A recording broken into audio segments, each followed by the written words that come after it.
Hello everyone and welcome to September Insights. We're very pleased today to have someone, Marian Kessler, who's been with us since 2001. She's going on her 17th complete year. Wow. December 27th, 2001. You could refer to me as vintage. Vintage. She was the youngest resident to ever move in. She moved in with her husband in 2001, who has since passed away, who has a very interesting background himself. But today we're here to hear from Marian Kessler, who has some really interesting things in her past, and I hope she shares them all with you. So please welcome Marian Kessler.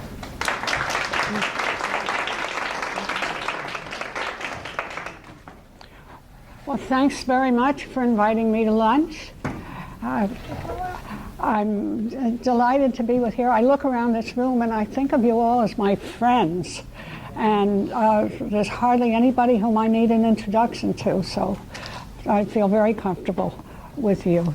And I have to say before I start that this Insights program, which I didn't know very much about, but I think it's an inspired initiative, because you get to meet people like me at the end of our lives. We're old, we're cranky sometimes. And but we all had other lives, and I'm glad to have the opportunity to be part of this. So thank you once again. One of the things that I really enjoy, apropos of the Insights program, is being on the welcoming committee of the Residents Association, because there's a thank you, Gordon, there's a constant stream of really interesting people who are living at Plymouth Harbor, and it invigorates every day. So now I'll tell you about myself. I have a kind of boring childhood. I lived in a suburban town outside of New York City. My mother was an elementary school teacher. My father was a businessman. I was a good student. I did all the things that my family expected me to do and graduated high school. And I went to Smith College, and things were going along fine. But then that war, my war, intervened. World War II started during the years that I was in college, and that was a really disruptive event. I was married at the end of my third year at college to the kid who sat next to me in second grade. So we knew each other a long time, and that was great. But the war was very disruptive. He enlisted in the Army, and at the end of my third year in college, we decided, because he was going to be shipped overseas, that we would get married. Well, we were married in the middle of May and went off to the Army camp, which was in the middle of Mississippi. Rural Mississippi was not the best choice for June, July, and August, but there we were. And although I wasn't in college at the time, I learned a great deal about life that wasn't a suburban life. This was not all good.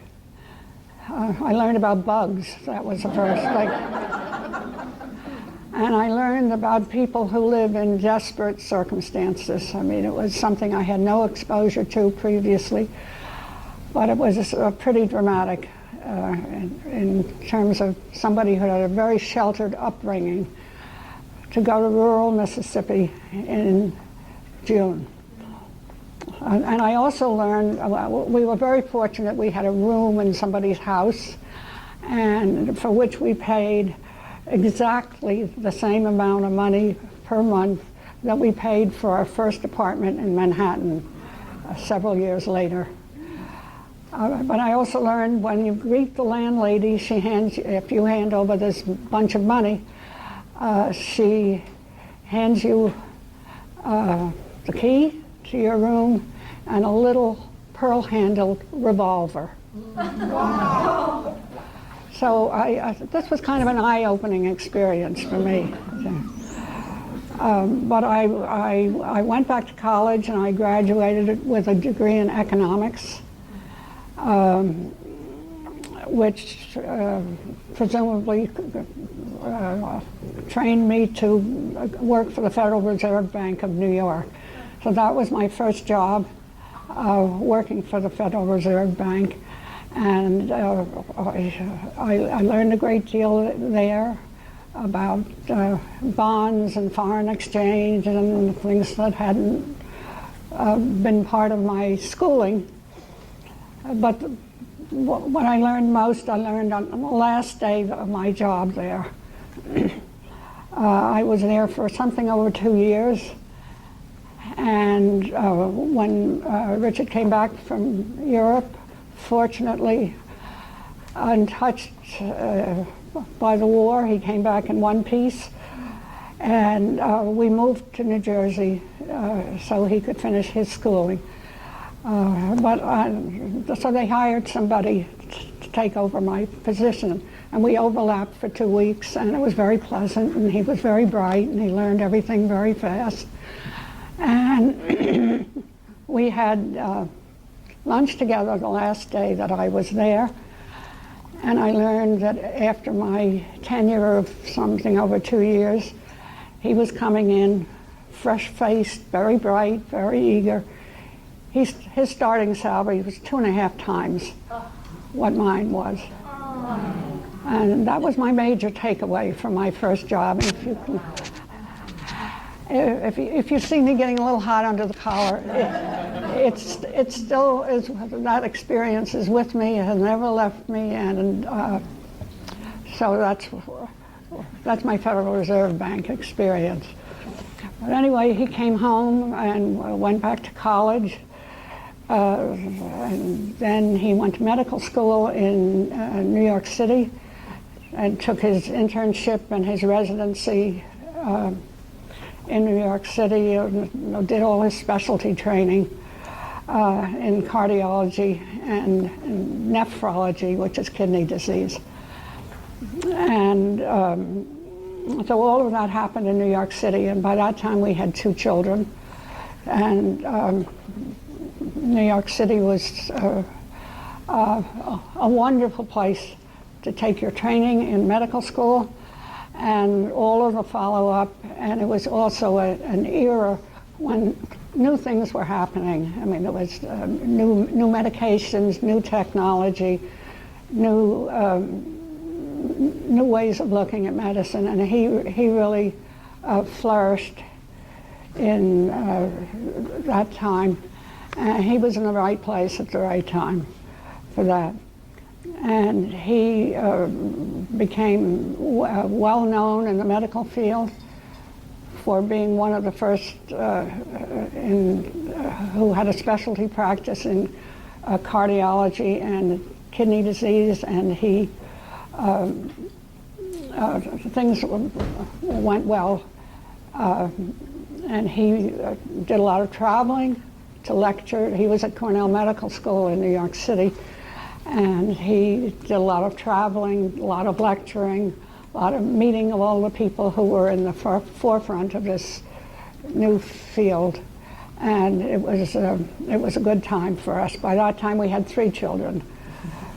So that part of it was going along smoothly. And then something happened that was totally unexpected, and it had, I'll tell you, the end of the story is good. Early in his practice, he was taking calls in the emergency room of the hospital where he worked. And a young woman came in with very severe kidney disease, and she required a lot of attention and a lot of medicine and so forth. And she did recover. And the last day that Richard saw her in his office with her husband, who was a young artist, the husband said, "We're so grateful to you," and so forth and so on. "We don't have any money. We cannot pay your bill." So that was kind of a blow. And he said, "But maybe you would like a painting." So Richard thought, well, I don't have any money coming out of this. Might as well take the painting. So he went to this young man's studio, and he selected a painting, a small painting about this size, which I still have. And the word spread in the arts community of New York City that there was a physician, a well-trained physician, who was willing under certain circumstances to accept artwork in lieu of cash. Well, I being the designated worrier of my family, I was not too excited about this development, but I was really wrong, because it turned out for our entire family, my 3 children and ourselves, that it just took us down a path that we could never have imagined.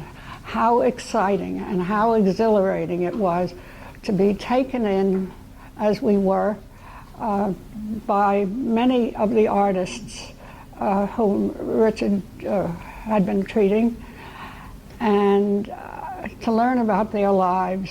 I mean, and I'm generalizing, but serious artists who devote their life to making art have different goals, they have different standards, they play differently. It was really an open window into learning about their life, and that has stayed with me and with my children, with Richard, for all our lives, and it certainly has enhanced that in every way. So there were nice spin-off benefits that I'm very grateful for. So things went on, and very happily. We lived in the middle of Manhattan, but it was pretty frantic. And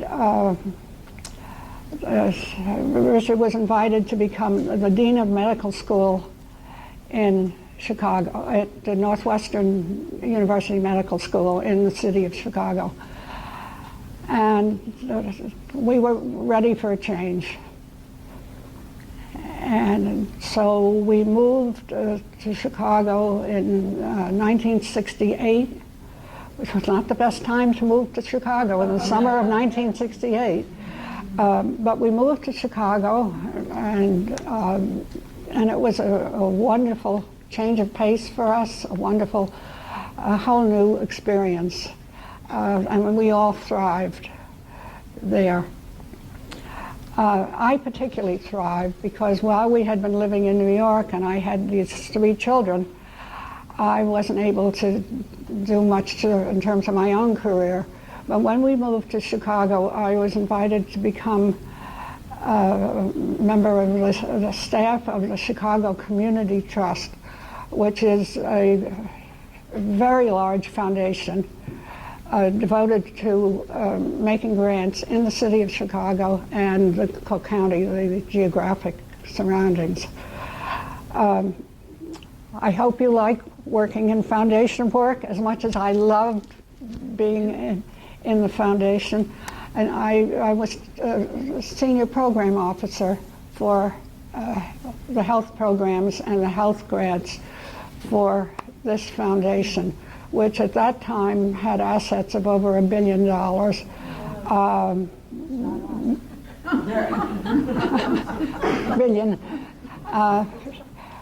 We made grants in the health field every year of over $1 million.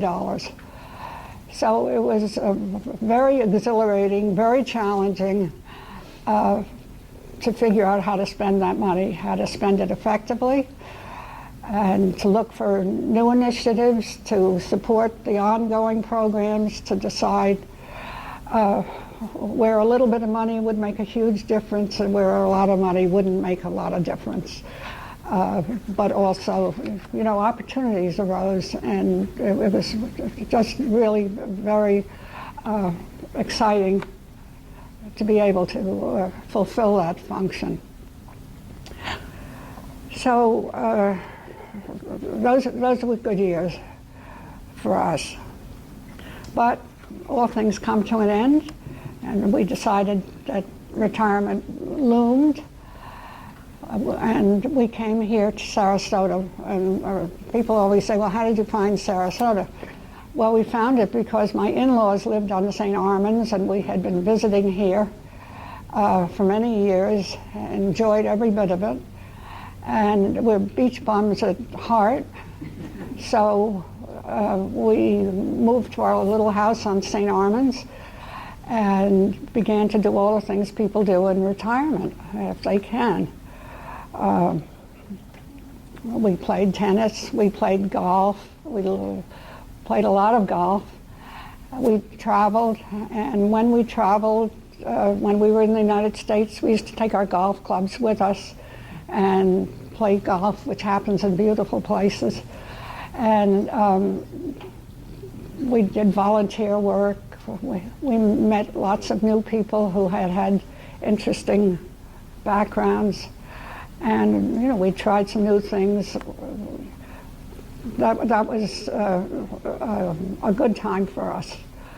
So, but it was also a time when we got involved in a couple of volunteer activities. I became a volunteer at the Ringling Museum at a time that they were just beginning an expansion.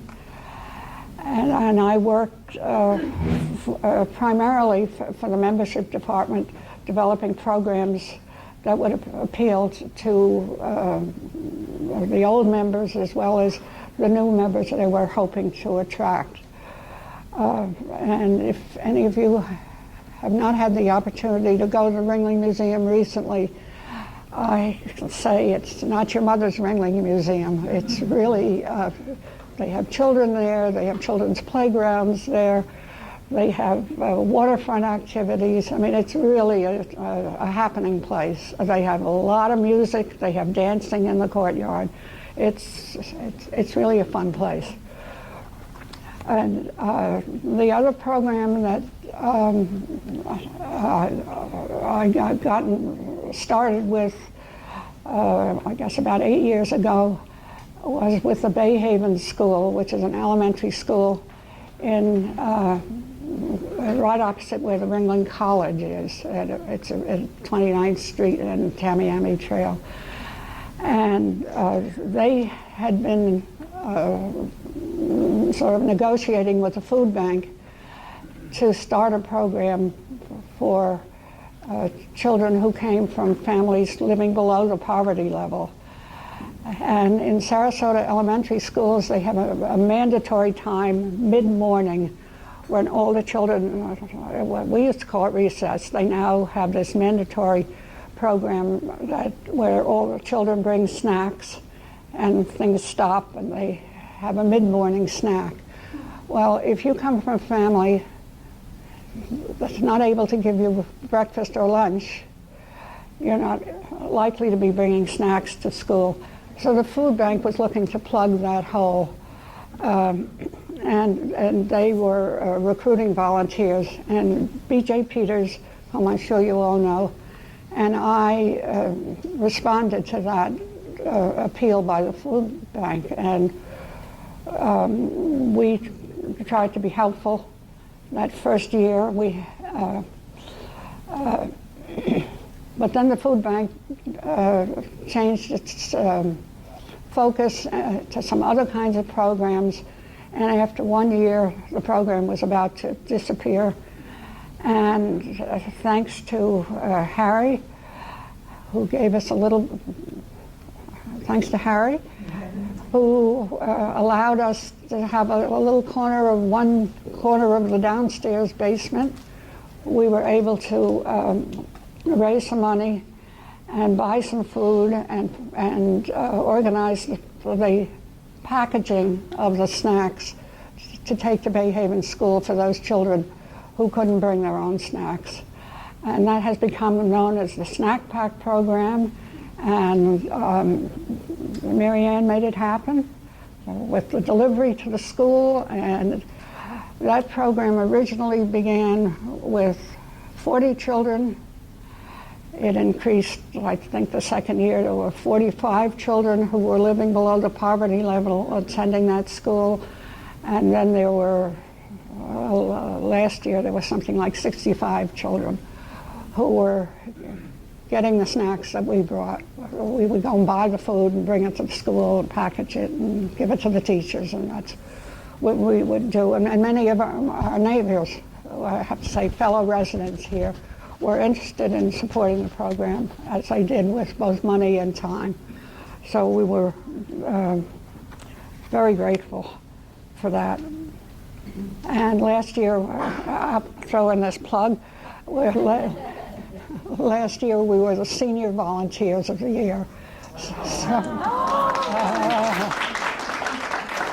So thank you to everybody who made it possible, and it continues as we speak. Now, I was there yesterday, and they've asked us to start a reading program, so you'll be hearing more about that. But when we weren't doing these sorts of things, Rich and I did a lot of traveling.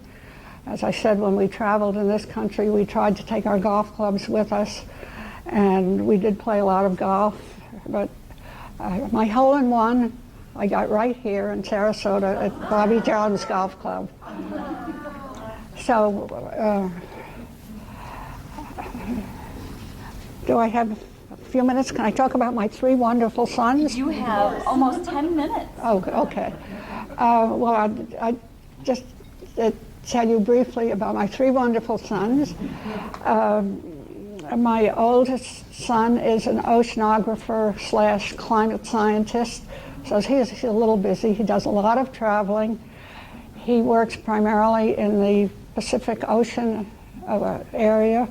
He travels all down South America, across to New Zealand, Australia, the Solomon Islands, which is, he gave a lecture here last year, and he did talk about working in the Solomon Islands, which, for those of you who don't know, and most of us didn't know, that's where the weather originates. And he works with Korean scientists, of course Chinese scientists, Japanese. I mean, that's his circle, is where he works. And my second son came of age in the computer era. He came of age along with computers, I should say. And he's been in that field since, and he's very knowledgeable. He's so knowledgeable that he can sit in his office in Palo Alto and fix my computer here in Sarah. So I consider that a great achievement. And my youngest son is a real live musician. He's been a playing musician all his life.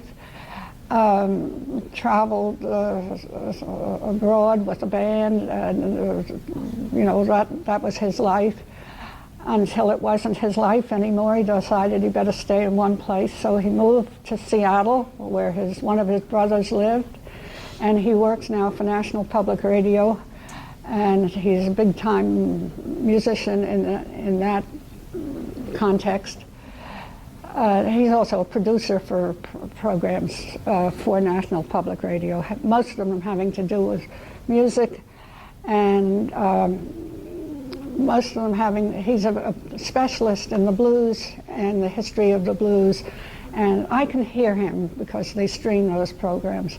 So I love to turn in and listen to his voice, see if he's eating well, all those things. I can tell. I don't really love the blues, but I really love my son, so That's what I do, and I have to say, I think you can tell that I've been very fortunate in my life. There have been some downsides, some lesser moments, but I really have been very fortunate. And what could be more fortunate than ending my life in this community? I mean, it is so terrific. And I thank all of you, because you've all contributed to making this, which is, it's not so exciting to be my age, but you've just made it a wonderful place to live and to grow old, and I'm very thankful for that. And that's what I have to say.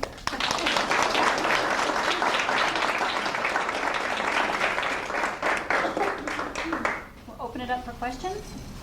Yes. Okay, so you once mentioned to me that Mark Rothko was amongst the artists that you were part of your husband's patient group. Was there besides Mark, was there like a whole... I didn't hear the last part.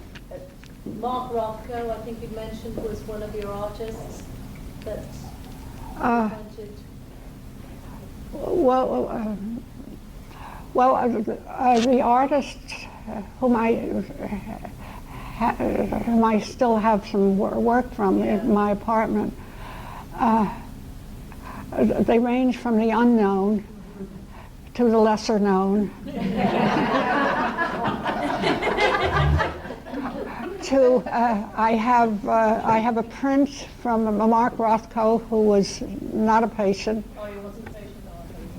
Okay. And Richard really, he met Alexander Calder at one time, not as a patient, but through an introduction. I mean, we did meet a lot of artists. I remember being in Paris, and we met at a private party,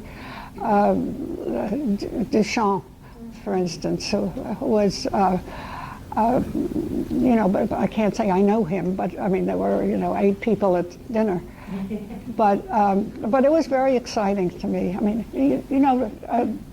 doctors and scientists can be very intense, and they talk a lot about their expertise, and it's interesting, but art is something that you can just experience, and it opens your mind. So, did that answer your question? No, absolutely. Because you were in New York at a time when the art scene was really exploding. So It was in the late 50s and 60s, into the 70s.